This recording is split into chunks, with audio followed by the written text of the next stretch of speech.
the more individual we actually become, the more one we actually become.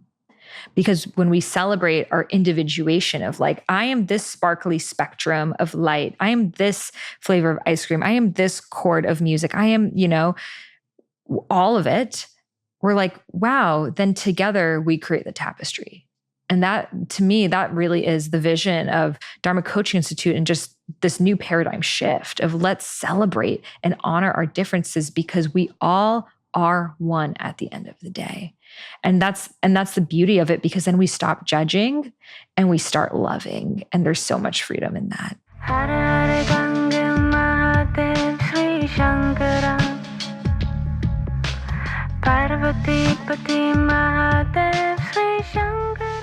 Welcome, Lauren, to the Highest Self podcast. It's so good to have you here. Sahara, I am so excited to be here. Thank you so much for having me. Yes. And the first question I would love to ask you is, what makes you your highest self?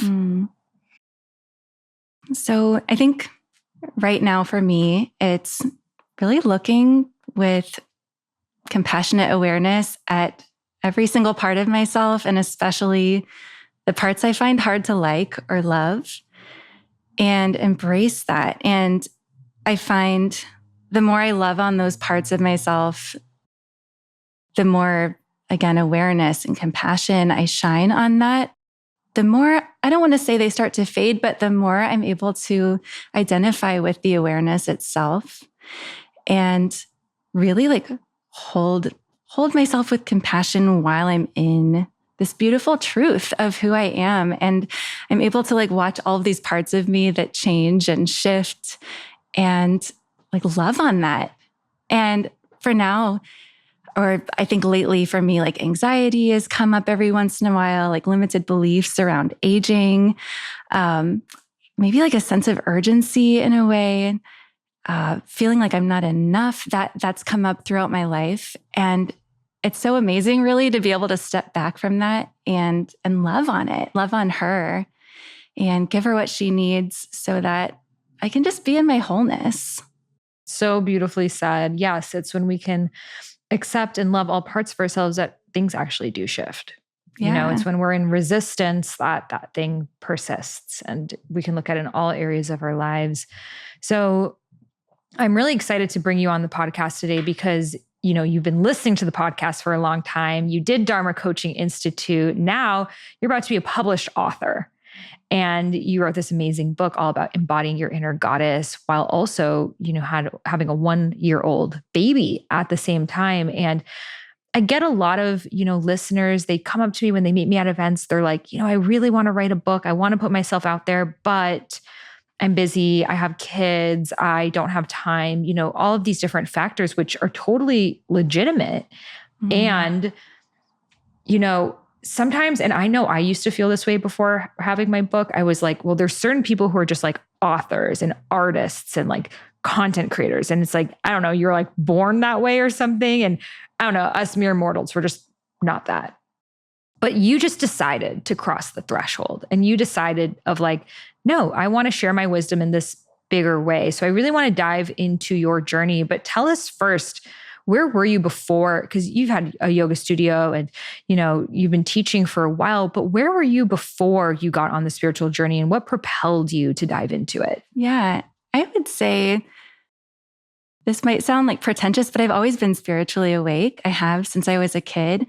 I'm from Kansas City, Missouri, and I was born into the Bible Belt, and I was raised as an evangelical Christian. And when I was a little girl, I felt that like so much in my heart, and I loved connecting with God. And, as I got older and my mind started opening and I had a lot more exposure to different types of people and to the world, and I was a voracious reader too. So I was exposed a lot to different ways of life in that way. I started really questioning so much. And there was a lot going on in my life while I was doing this questioning. I was doing a lot of exploring. I was also really like internalizing patriarchy in a lot of ways. Like once I cross a threshold into adulthood, or into like adolescence. So let's say 13, 14, getting worse and more difficult around 15, 16 as I was becoming a woman. And I had sort of like a removal from spirituality for a while. And it was really, really hard. I had a grieving process. I didn't completely give up believing in something bigger than myself, but I just really didn't know what that was. And to be quite honest, it was really hard for my family. When I had told my father that I had stopped believing, he told me that he had failed at raising me. And, around that time too, I had developed a really difficult eating disorder. I was a super high achiever. I was just such a good girl, and trying so hard every single day in so many ways. And it was like maybe around age 16, the wheels just fell off and I really crashed and burned. And at the time it was really difficult, but I went into the hospital and treated the eating disorder. And it was just the start of a really long healing journey. But that gave me the gift of therapy, introspection, things like affirmations, spiritual practices really outside of the realm of Christianity that before then I had no exposure to. In fact, that was my first introduction to yoga. And this was in the early 2000s. So yoga, maybe in LA, it was big, but definitely not where I live.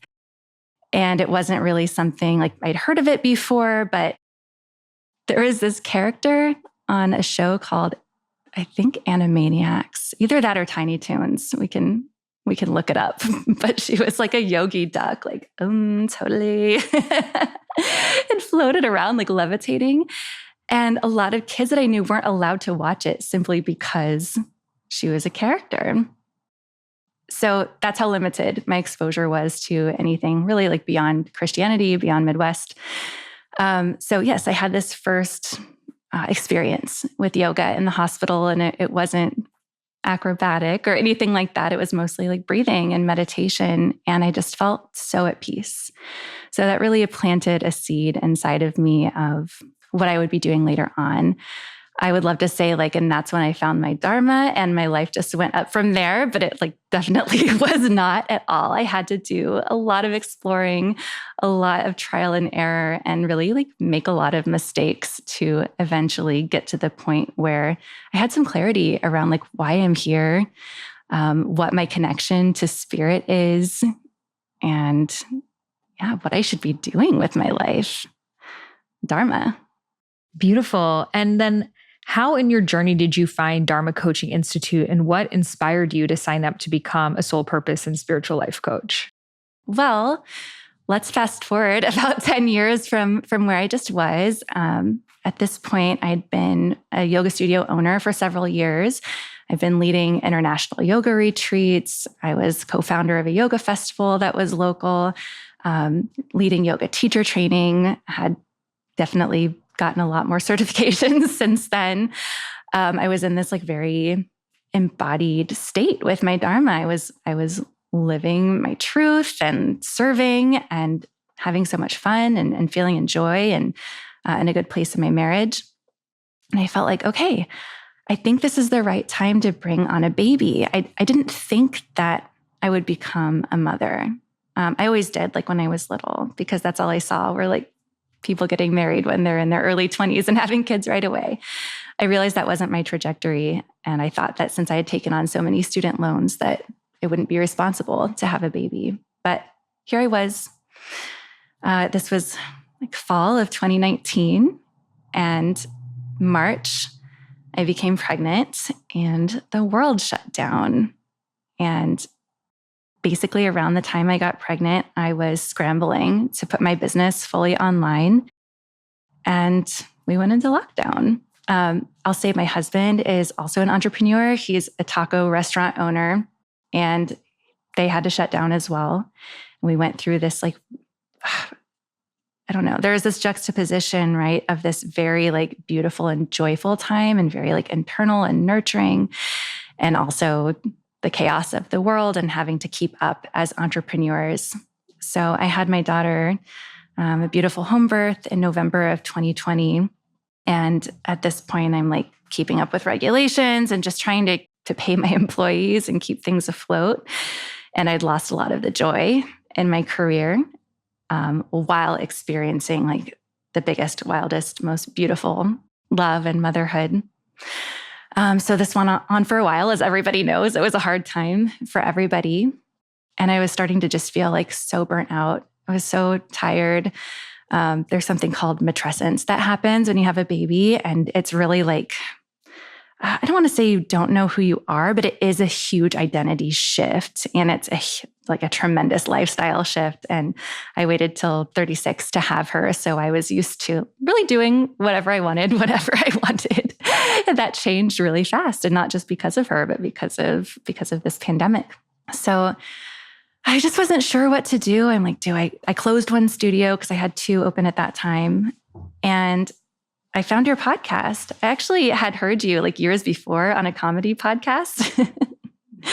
Yeah. And some of my students had your Ayurveda book and told me about it. And I have no idea like how I stumbled upon your podcast, but you did an episode that was affirmations for burnout. Do you remember that? Yes. Yeah. At the end of 2021. And just something like clicked. It relit my inner fire. I have a lot. I have a lot of inner fire, but it was feeling so low after such a hard year plus. And I felt like energized again with my studio, but I also felt that my priorities had really shifted with having a baby. I really wanted to be home with her. I didn't want to be out teaching tons of classes. So as soon as I heard about Dharma Coaching Institute, I didn't know like whether or not I was going to become a coach. I thought like it was a possibility and like a way to expand my Dharma and be with my daughter at home. But I signed up, I think the first day, and yeah. And the rest is history. Yes. And how do you think the experience shaped you? Like, how did you shift throughout those 6 months? I think in so many ways. I'll share a story from my first day. So I was really nervous to be at home with my daughter and do this course. I had led my yoga teacher training online and she kind of came in and out, but I hadn't really seen anyone professional before, like have a baby with them or have their kids. And I was really nervous. And of course, we come on the first day and there's like hundreds of faces on Zoom. And I got put into a breakout room to practice coach. And I like had my daughter off camera and like trying to feed her tomato soup off camera to keep her happy. And the person who popped up on my screen in the breakout group had her daughter with her, who was homesick. And immediately I just felt like totally at ease. And we were able to connect. And just spoiler alert, this person is now my best friend and my podcast co-host. Oh my God. The way that spirit brings us together, even through a breakout group. Absolutely. Yeah. We kept getting put together too after that, which was like, I don't know, so Spirit's coincidental. Like, nudge. Totally. Yeah. Like, here's your soul sister. So that was like the first way it changed, was just knowing that I could continue to like develop myself and expand while also being a mother. And I'd seen people be working mothers before, but it always felt really compartmentalized. So it gave me like the confidence and hope that I could have this really like kind of integrated and messy life. And for me, like it is what's working. So beyond that, I'm a traveler. I love traveling and I couldn't for, various reasons, the pandemic and the baby. And I was suddenly connected to all of these folks from around the world who are like-minded. And so that felt like home to me. And then trainings for me are like candy. Like I love to learn. My first yoga teacher training, I was very nervous and becoming something new. But ever since then, I'm just like, please, like, give me a great training. So I was just like drinking in the content, and it provided so many skills that weren't just for this particular career. Like they helped really fortify what I was already doing while giving me just important life skills, helping me listen better, for instance. So while there's all this wonderful content and learning the new skill and like this community of people, there's also this sense of accountability. So beyond all of the wonderful like in-person time together, I had my time with Rashida, who was my bestie now, as well as time with other coaches. Rashida's the Rose Gold Goddess community manager now too. Of course I know that. Yeah. So I love her energy so much. Yeah. Yeah, she's amazing. Yeah. So beyond her, even I was meeting with so many other coaches and really receiving a lot of accountability and support for my dreams. So it became this container where I could really grow and act on a few ideas and things that I had had for a long time. So, it paid off in so many ways. Oh my gosh, you have a whole podcast, your best friend. Yes. This book coming out, which we'll talk about, but it's so beautiful because sometimes we think like, oh, there's spirit and there's technology and they're different. And it's like spirit can work through technology of like you hearing the exact podcast episode that you needed. And the reason why I made the episode of affirmations for burnout was because I was burnt out.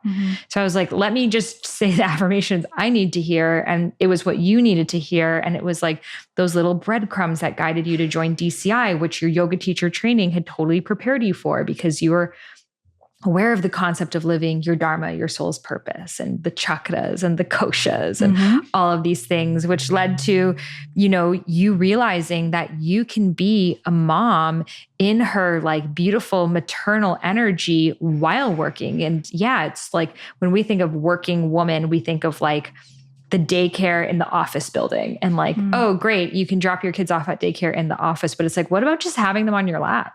Yeah. Like back in the day of the tribes where it was, we didn't need to separate children from adults. It was all interrelated and, giving women that permission of you don't need to put your life on pause just because you had a kid and you don't need to, pretend you never had one either. It's like you're a mother, like, yeah, matrescence literally changes your brain's chemistry that like, it's just as much as puberty.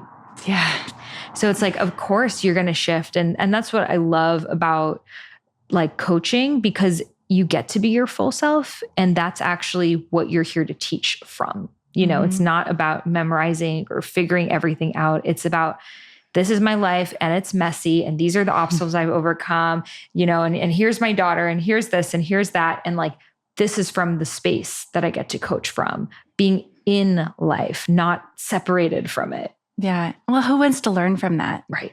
We want to learn from real people. Yes.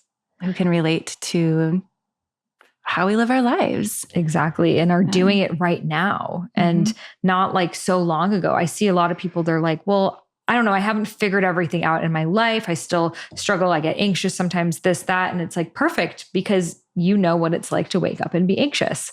Imagine if I said, 20 years ago, I remember once I was anxious. I'm trying to remember what that felt like. It's like, that's not helpful for me. It's helpful for me to know how are you creating the life that you have today with the exact same triggers that I'm also experiencing today. Yeah. I think that's super important to keep in mind. Like from a teacher standpoint, I lead yoga teacher training. I just started my 6th year of it. And I will never forget how I felt the first day of my yoga teacher training. I was nervous. I didn't think I was good enough. And so I'm able to share that with my students like, hey, like, I bet I know how you're feeling right now, and I'm here to put you at ease. And it's important for me to keep putting myself in these situations that are new and unfamiliar and that I might be like horrible at, I don't know, because it helps me serve others.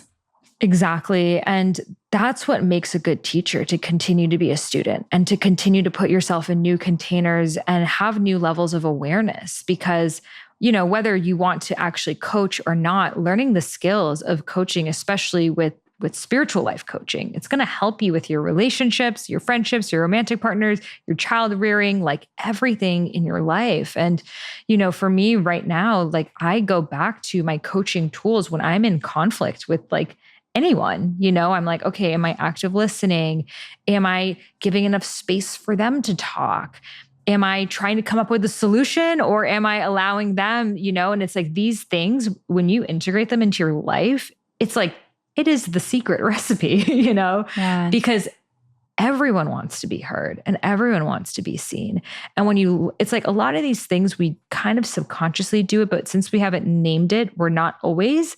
And then once you learn these things of like, okay, this is how you have, powerful conversations and ask these big high mileage questions. Then you're like, oh, wow, imagine if I consciously started doing this, how magical life could be. Yeah, absolutely. And for me, it put a lot of skills and knowledge that I already had into a different context and really helped me level up in a lot of ways. So while I do one-on-one coach and do like readings as well with people now, I hold space for groups. That's where I really shine. I love like course creation, and I'm able to listen, able to allow for a lot of pauses and able to ask the powerful questions so that people can come to their own conclusion and connect with their own intuition. So I'm incredibly grateful for expanding myself in this way. Oh, we're so proud of you. We're like, yes, she's thriving. And you were in our Soul and Strategy Mastermind, and you have a book coming out. So tell us about that. What made you decide right now, I have a 1-year-old daughter, COVID, now's the time to write a book. How did that happen?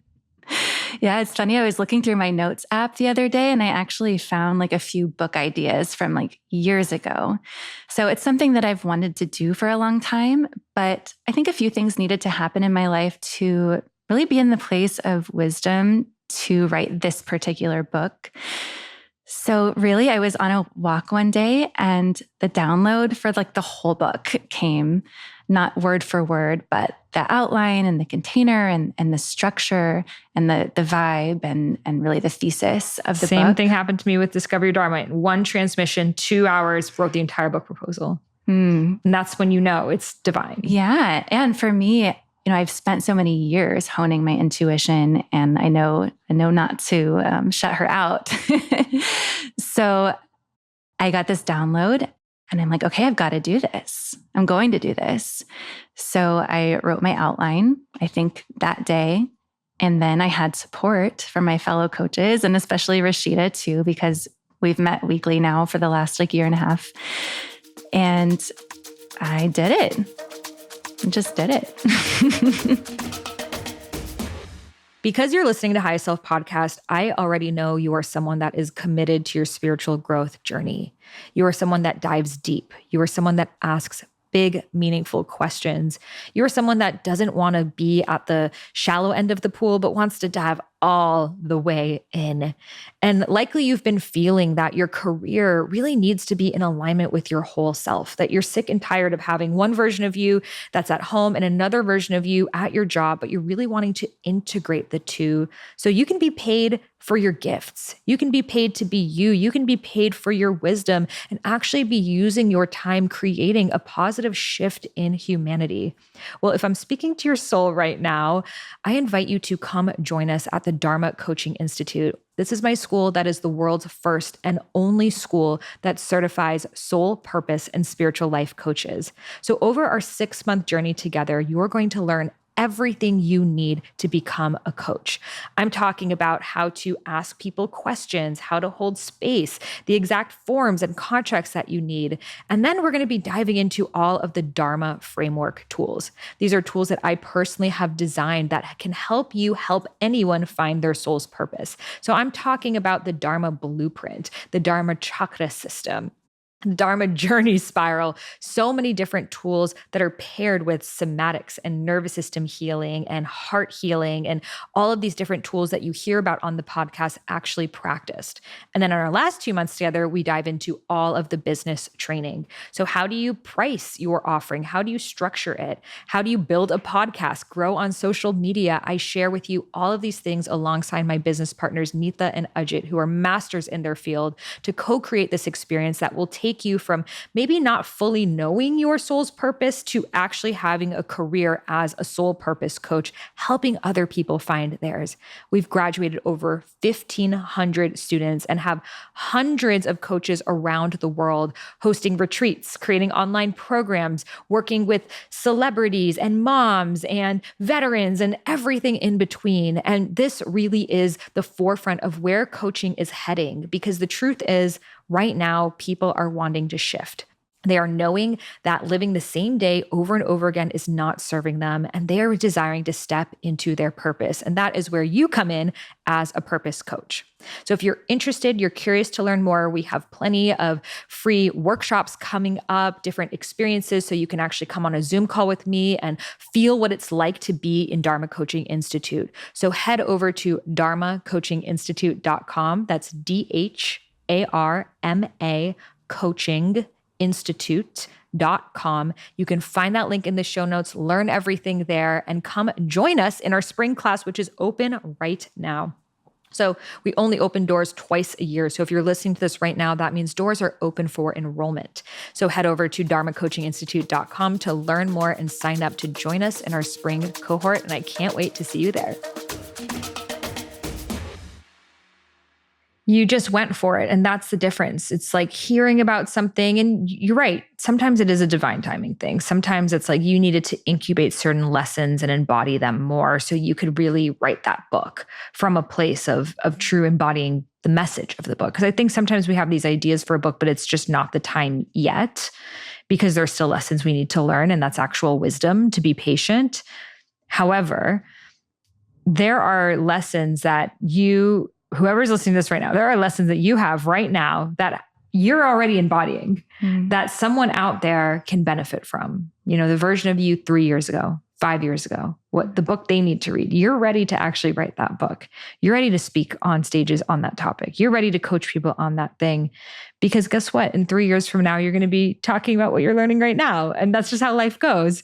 So when we stop waiting to get there and realize it's a perpetual cycle, then we're like, well, if I start now, even by the time I finish writing the book, I'm going to be a different person. And so how can I wait? Because it's always going to be happening. Mm-hmm. Yeah. So I had the divine download, of course, but needed like the structure. So really having a strategy and being able to implement that made it really doable. I realized like, okay, if I write one section a day, I'll have this done in 3 months. And wow, like I thought this would take years. Right. But if I commit to it and do it every day, then I'll have a book eventually. And there you did it. So in 3 months, you wrote the whole book. Yes. Incredible. And simultaneously became a certified Dharma coach. Yes. So it's like perfect too, because people often ask me, they're like, well, how will I get clients as a coach? And it's like, well, now you have this book that's coming out soon. We'll have the link of it below because it's available for pre-sale. But it's like, you have this book, you have this podcast, like all of these things happen as a result of you really claiming yourself as a soul purpose coach. And now you're like, okay, now I get to share my wisdom in these greater ways because I have these avenues that people can walk through. But it's like, so often we're waiting for the book and the speaking and the this and that, but we're not doing the action we can take right now, which is just learn how to become a coach. And then from there, you're actually going to get those insights and those takeaways and those very things that you're repeating to your clients. Those things, when they crystallize, that's what you put into your book. Yeah, absolutely. And I think, same with the book, like I had this full download and then an outline and an overarching vision. But then I had to write it one word at a time and one little section at a time and really not like eat the whole thing at once, eat the whole cake. And I think, signing up for a coaching training is the same way in that you have this end goal in mind, which is a certification. Maybe it's a new career, but really you follow the steps every single day and you follow like the joy that comes with it. And I know for me, I didn't know like what would come of it and how beautiful and expansive it would be. So do you have any tips for someone listening right now that maybe just feels overwhelmed? They have a lot of ideas of what they want to create, but they also have a lot going on in their lives. And they're afraid of taking on something else. It's going to become another thing on their to-do list that they don't get to. So they're sort of like in this freeze where they're not taking action, but they're also not satisfied where they are. Mm-hmm. I know I'm speaking directly to someone listening right now. So what advice do you have for someone that's there? One is that if this idea is coming through you and it makes you feel excited, it is for you. That is source. That is spirit ready to flow through you. And it's a big fucking ask. It really is. And it forces us to expand and step up to the plate and do more. And yeah, that's really scary. So I think along with that, having support is essential for me, having a partner to check in with and be like, I'm having a hard time writing this section, or I just wrote this and it was really activating for me. Being able to share that with others was an extremely important part of the journey. Also, I would say like just completely send perfectionism out the door. Let it flow. let it flow. You can edit later. I know a lot of writers say this, but like putting it into action is a different thing. I think it's really like getting out of your own way, which comes back to like, this is source flowing through you. Like, who are you to get in their way?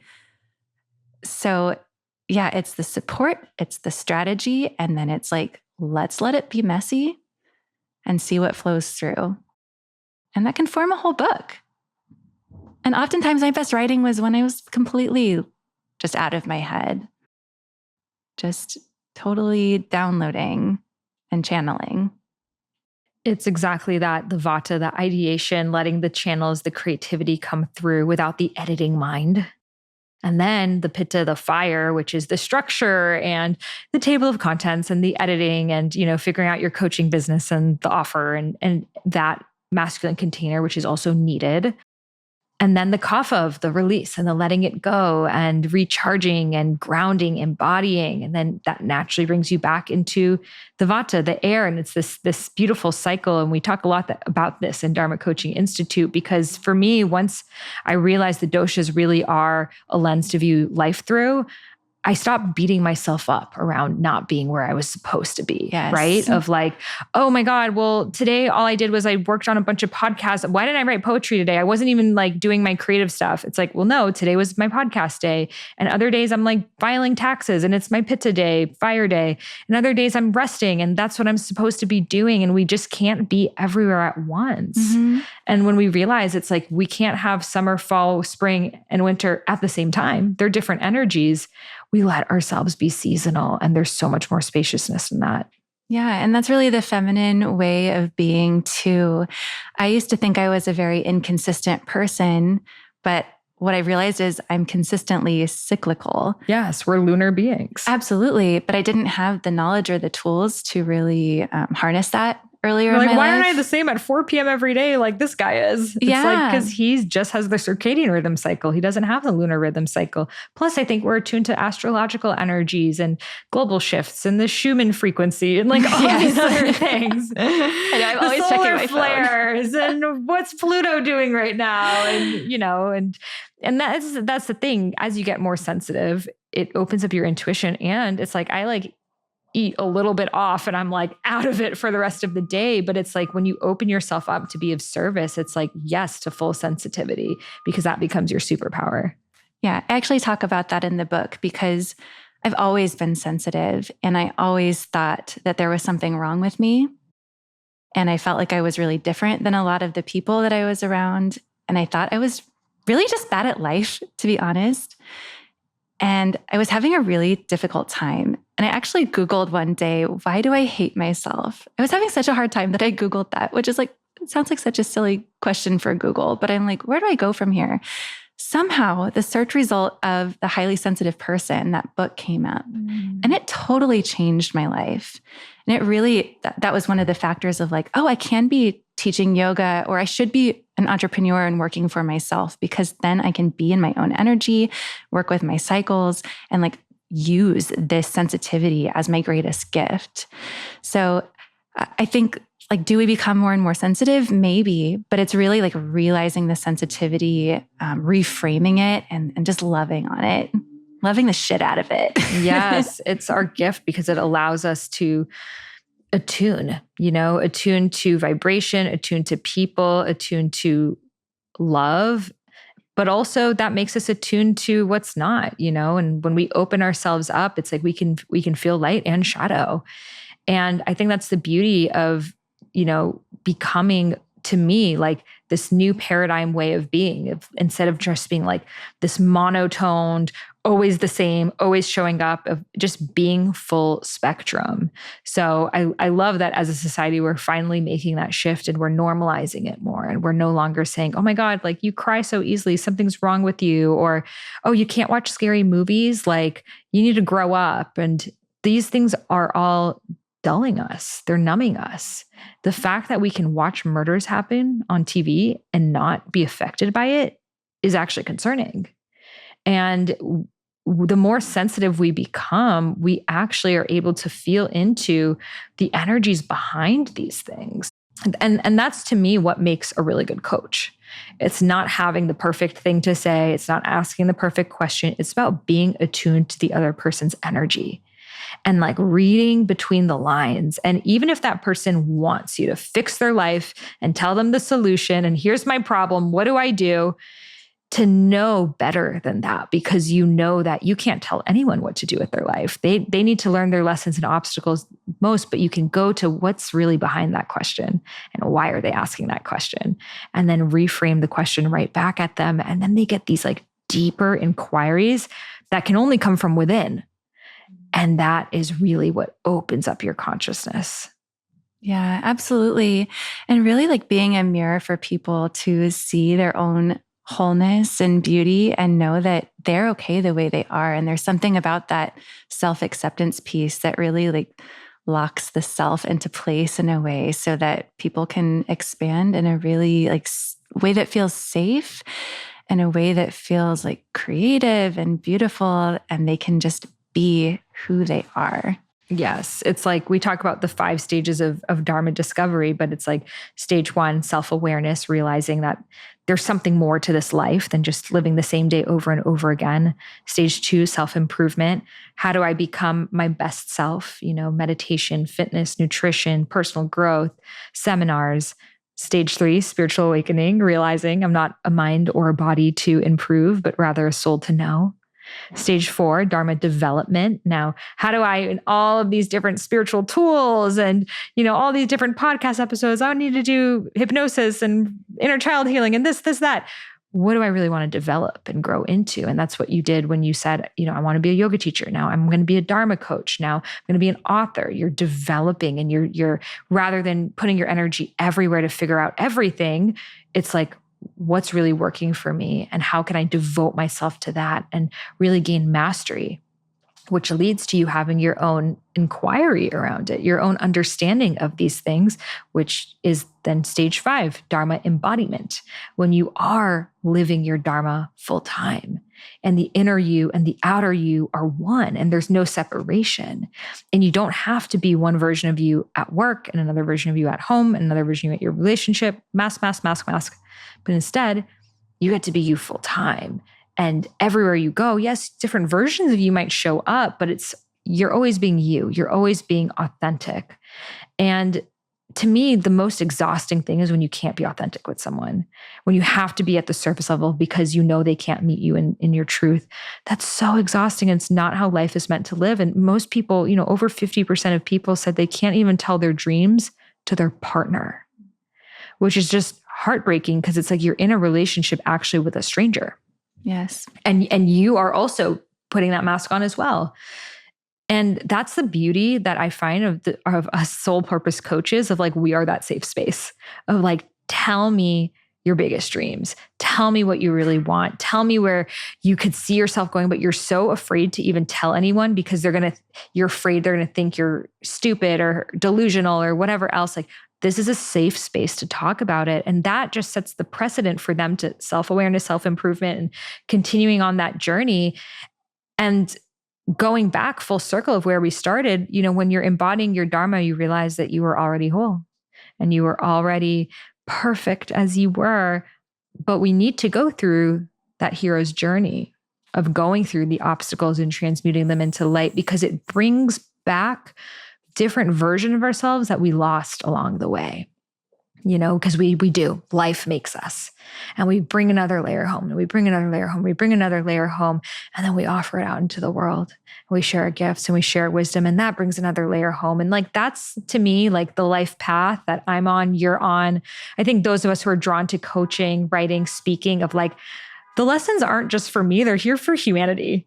So then when you're going through a shitty time, you're like, okay, this is going to be alchemized and shared to others one day. So like, Spirit, show me my new blind spot I wasn't aware of yet, and you're just in the shitty part of your memoir. And then you're going to have another one. And then you crystallize that and it's another one. And then life is no longer this like perpetual suffering, but rather this perpetual learning that you get to alchemize through sharing. So I love it. That's why I coach.